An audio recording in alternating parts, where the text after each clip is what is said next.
ሌላ በማንም የለም። እንድንበት ዘንድ እግዚአብሔር ለሰው ልጆች ሁሉ የሰጠው አንድ ስጦታ አለ። ሰዎችን የሚያድን የእግዚአብሔር ጸጋ ተገልጧል። ይህም ጸጋ ዓለማዊ ምኞትን ክደን ኃጢአተኝነትንና የሥጋን ሥራ ሁሉ ክደን ሕይወትና መንገድ የሆነውን መንገድ እንድናተርፍ ከኃጢአት እንድንድን የዘላለም ሕይወት እንዲኖረን ያደርገናል። መጽሐፍ ቅዱስ በአንዱ አዳም አለመታዘዝ ምክንያት ኃጢአት ለሰው ልጆች ሁሉ መጥቷል።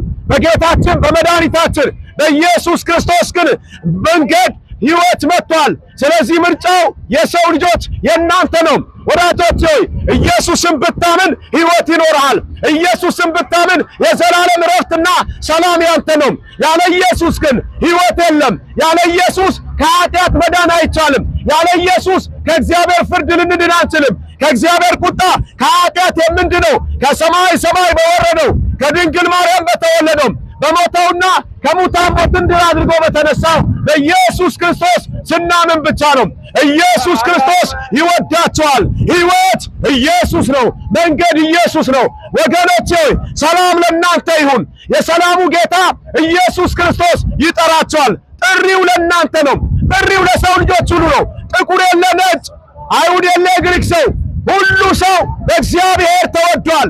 እግዚአብሔር ደግሞ ፍቅሩን በክርስቶስ በኩል ገልጦልናል።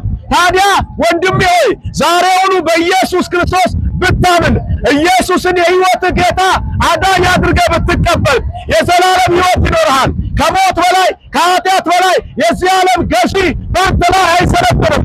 ሕይወትና ሞት የዘላለም ዕረፍት በኢየሱስ ክርስቶስ ነው።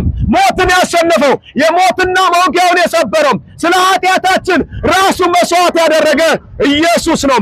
ኑ እንጋብዛችኋለን ወደ ሕይወት፣ ሰላም፣ ዕረፍት፣ ሰላም ያለው በኢየሱስ ነው።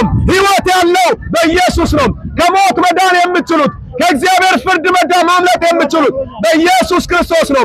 ኢየሱስ ክርስቶስ ይወዳቸዋል። መጽሐፍ ቅዱስ እንዲህ ይላል፣ እናንተ ደካሞች ሸክማችሁ የከበደ ሁሉ ወደ እኔ ኑ አሳርፋቸዋለሁ ይላል። ወገኖቼ ይረፉ። እናንተ